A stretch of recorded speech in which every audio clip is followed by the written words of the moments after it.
People say, oh, you just... And there's a poem... Anticipating... I also...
At the forefront of politics. Our enemy is Trump. He is the enemy. We gotta unite. If we're not a united party, we lose to Trump. On the front lines of activism. There's certain fights, if we don't engage, they win. This is a fundamental question of who we are. And delivering your daily dose of comedy. Donald Trump, when he had his physical, they had his blood pressure, and mine is higher than his. Oh. And the irony is mine is higher because of him. From the blue wave. We flipped. Enough seats to take control of the House. We control the House. To 2020 and beyond. This is the Dean Obeidallah Show on Sirius XM Progress, Channel 127. And welcome to the show, brothers and sisters. It is Thursday, October 17th. I'm Dean Obeidallah, as always here to be your MBFF, the neediest Muslim guy you know. We got a packed show. A lot of news, a lot of guests, a lot of great guests. Just happen to work out this way. And we're all live, but we had some people we just pre-taped a short time ago. I'll give you a quick list. I usually don't do this at the top of the show, but to tell you what's going on and who we have MSNBC's Chris Hayes coming on. We've got Congressman Ilhan Omar, Congressman Joe Kennedy III, Congressman Mark Pocan, and Pulitzer Prize-winning journalist David K. Johnson. It is full team coverage of the crazy that's happening. Plus, though, and we're going to talk about later in the show the breaking news about Mick Mulvaney, who went out to break bad news, and I mean bad in the sense of unethical, that Trump's going to have the G7 summit at his golf course so he can profit. But in the middle of that, made even worse news for him that, hey, yeah, we did quid pro quo with the Ukraine, and then says get over it, and saying elections have consequences, going, look, hey, it's your fault. You elected a criminal. This is what you get. Don't look at us. You voted for the criminal. Of course, we didn't. He lost by 3 million votes. But today first, because Congressman Kenny's going to join us in about 7 or 8 minutes, so we won't take calls till after him. I want to touch on that today we lost a true American hero, and that's Congressman Elijah Cummings. And in my view, the best way to honor Congressman Cummings, his legacy and his memory, is to impeach Donald Trump and remove Donald Trump as president. And I say that with all sincerity. Congressman Cummings grew up in Baltimore in the 1950s and 60s. He's a family of Southern sharecroppers and Baptist preachers. And even before he reached his teens, Congressman Cummings was there fighting for civil rights, fighting for equality. At 11 years old, he helped integrate a local swimming pool and was met with bottles and rocks being thrown at him for that little simple gesture, trying to integrate a local pool. Later in life, he'd become the youngest chairman of the Legislative Black Caucus, and in the Maryland, the state assembly in Maryland, and then went on to become the youngest Speaker pro tem of the Maryland House of Delegates. And then in 1996, he was elected to the U.S. House of Representatives. And I want to play a little clip. This is his first time on the floor in 1996, reciting a very powerful poem. Here's clip number 1, please. And there's a poem that Perrin Mitchell said many, many years ago that I say sometimes 20 times a day, and it's a very simple poem, but it's one that I live by. It says, I only have a minute, 60, seconds in it. Forced upon me, I did not choose it, but I know that I must use it, give account if I abuse it, suffer if I lose it. Only a tiny little minute, but eternity is in it.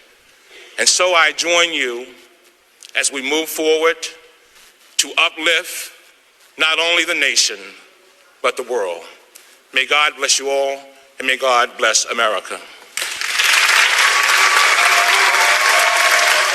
And that was the first words that Congressman Cummings uttered on the floor of the House of Representatives back in 1996.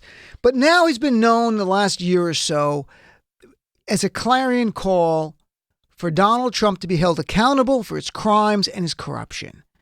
And it's made him a target of Donald Trump's vile attacks. And I want to play a clip of Congressman Cummings on July 24th, a short time after Robert Mueller testified. And at the conclusion, Congressman Cummings goes to a press conference. He's flanked by Nancy Pelosi, Adam Schiff, and Gerald Nadler. And he has these words to say. Clip number 2. People say, oh, you're just messing with the president because you don't like him. It's not about not liking the president. It's about loving democracy. It's about loving our country. It's about making a difference for generations yet unborn. That's what this is all about. And I'm begging the American people to pay attention to what is going on.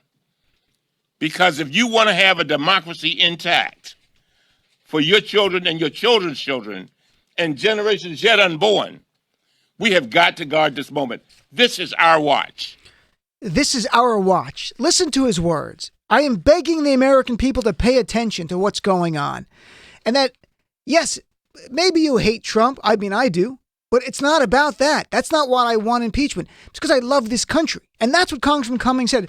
And so that's July 24th. What happens July 25th? The very next day, Donald Trump picks up the phone that morning and calls up the president of Ukraine and asks him to interfere in the 2020 election to help him win again. On our watch, that's what happened.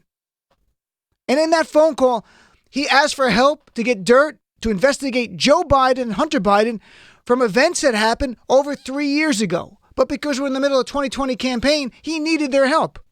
This will happen on our watch. And what did he do in that phone call, Donald Trump? He told the Ukrainian president that he will use the apparatus of government to contact him to make this happen so they can investigate. And who was that? He said, I'll send Bill Barr. His exact words is, quote, going to have Attorney General Barr call and we'll get to the bottom of it. The bottom of it being Joe Biden and Hunter Biden. And since then, we've learned more. Even today, it intersects with today's story. We learned that Donald Trump personally ordered withholding $391 million in aid to the Ukraine that was allocated and authorized by our Congress, by elected officials. And there was all this debate. Why was it held back? Trump said different things. Today, Mick Mulvaney, acting chief of staff, made it clear why.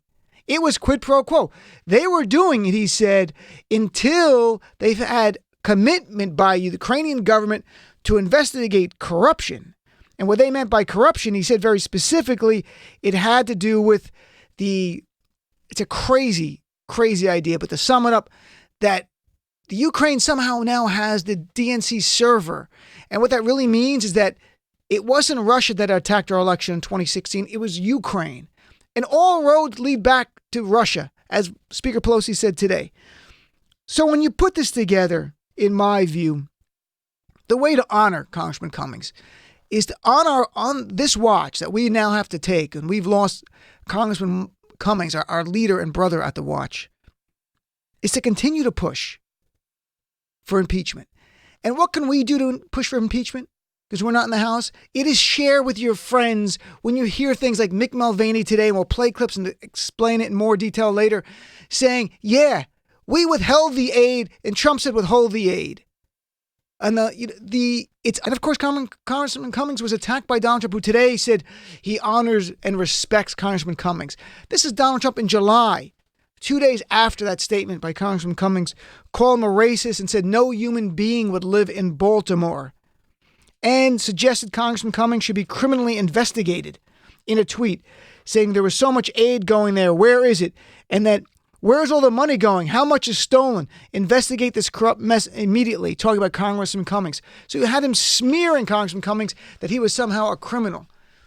So it is up to us, my friends. And I think the best way to honor him is to continue and push forward.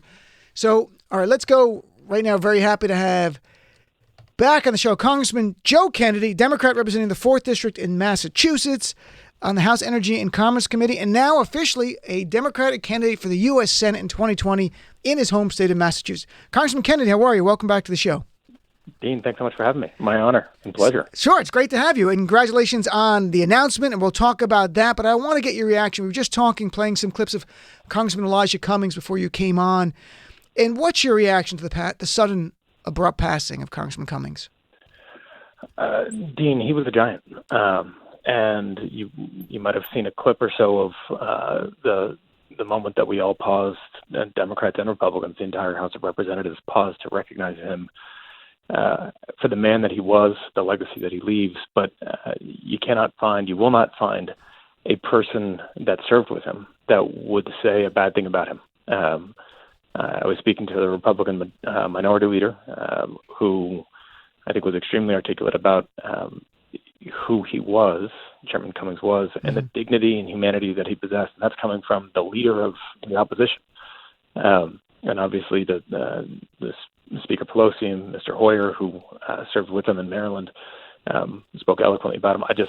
I've gotten to know him over the course of my time in Congress, and you will not find a more decent man who believed passionately in what he believed in, dedicated his life to our country and to public service. And I don't think anybody was expecting him to leave us so soon. So a very somber day here on Capitol Hill, and the loss of a man that is extremely well respected by all.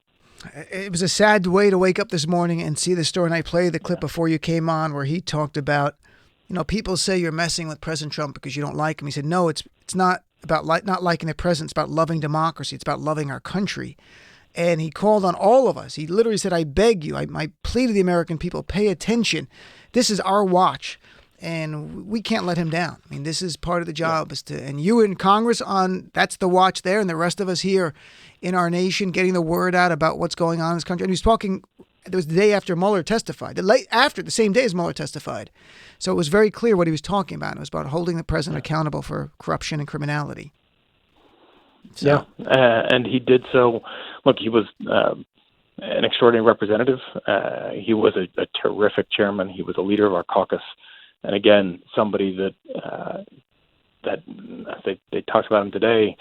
The spotlight came to him. He was not shy about stepping into it, but he didn't seek it, and I think that's also what earned so much respect for him amongst colleagues, Democrat and Republican. He wasn't a guy to take cheap shots. He was a guy that stood very strongly and very passionately for what he believed in. And he earned that reputation of just, again, being a good and decent man, which, for this place now, it is a loss, without question. Certainly. So, Congressman, you are now officially running for the U.S. Senate in Massachusetts. My sister's now on the verge of running for your seat. No, I'm kidding. She's not going to run for your seat. There you go. She's in Newton. I'm like, look, you're right there. You're down the street. Why not run? You show your daughters that a mom can run. She's a smart woman. So, but anyway, tell us why you chose now. You're running against an incumbent Democrat, Ed Markey. Why did you choose now as the time to run and take on a fellow Democrat? Because, Dean, at a time when we are the richest, most powerful nation on earth, there are far too many people that are left out, that are locked out, that are left behind because of a broken system and bad policies. And if you take a quick step back, and yes, people want to blame Donald Trump for the circumstances that we are in, and yes, he deserves an awful lot of that blame. But there were the challenges that gave rise to gave an opportunity for him to win an election. The challenges that get to the core of who we are as a country existed long before he was there.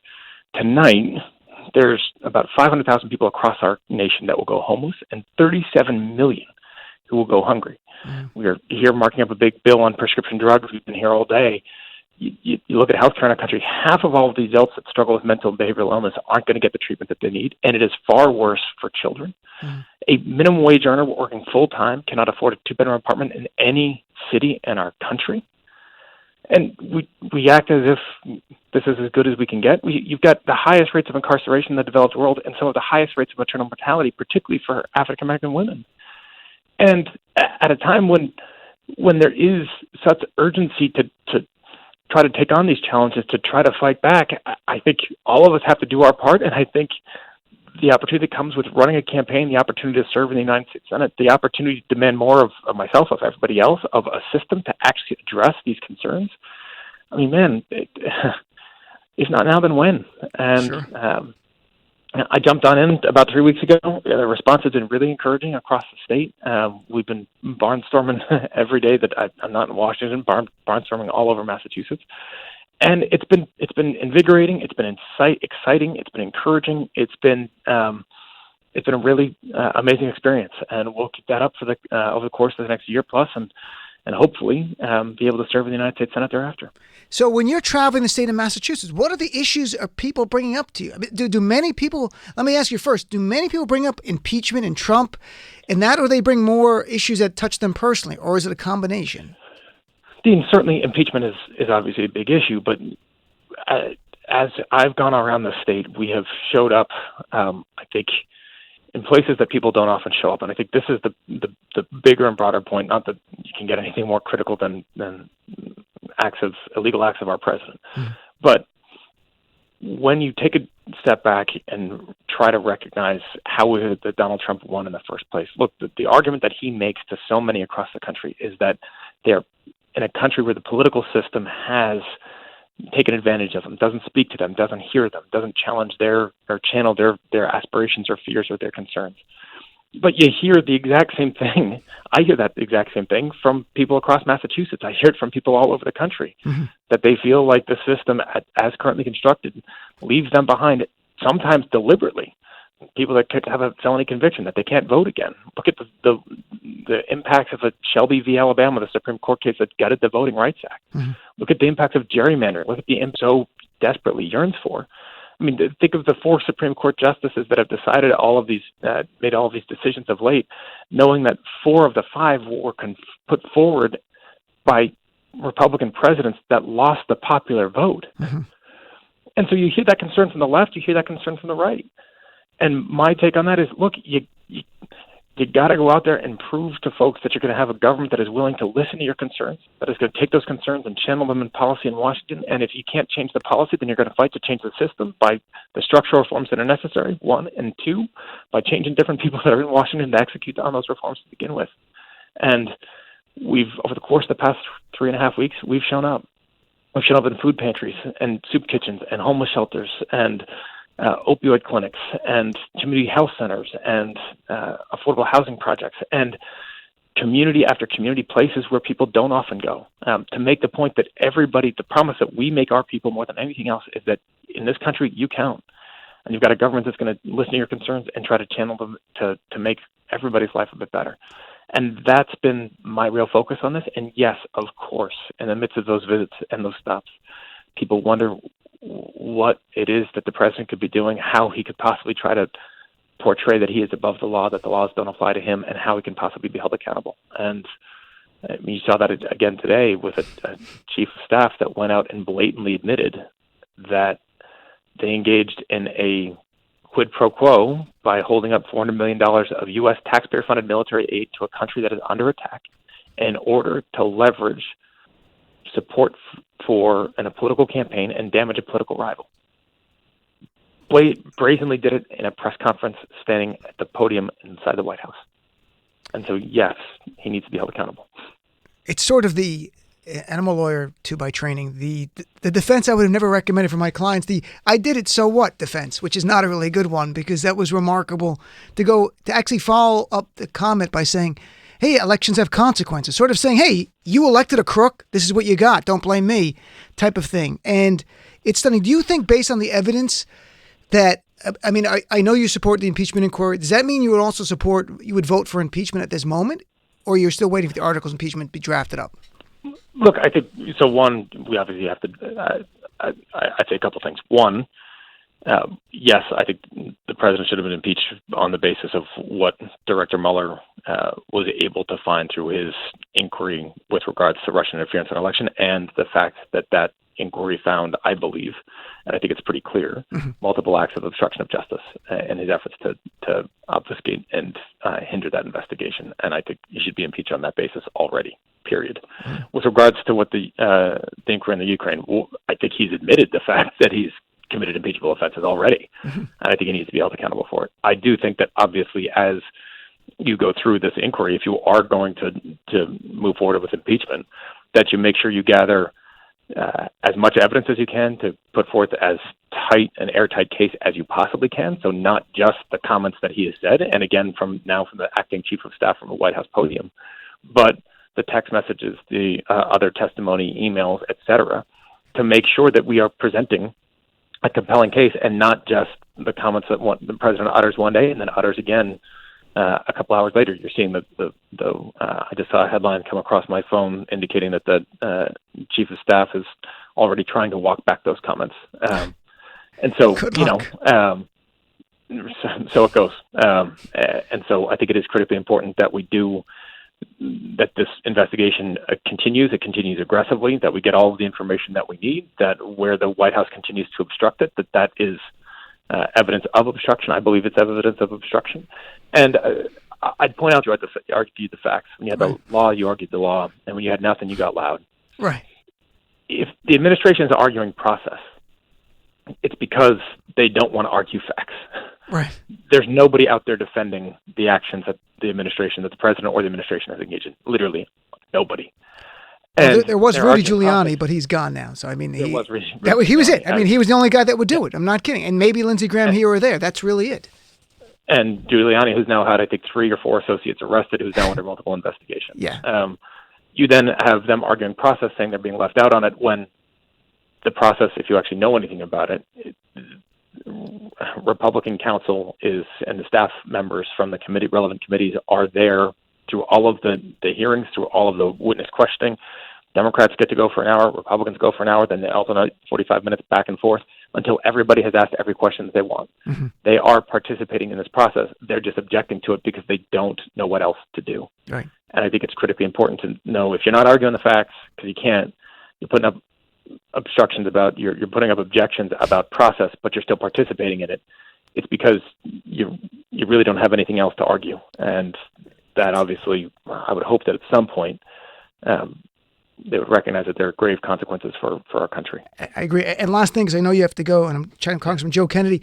At that press conference, what Mulvaney was announcing was that Trump was going to profit off the next G7 summit, but that got overshown by the other bad news, which was the quid pro quo. What's your take on Trump having the G7 summit at his golf course? It's absurd.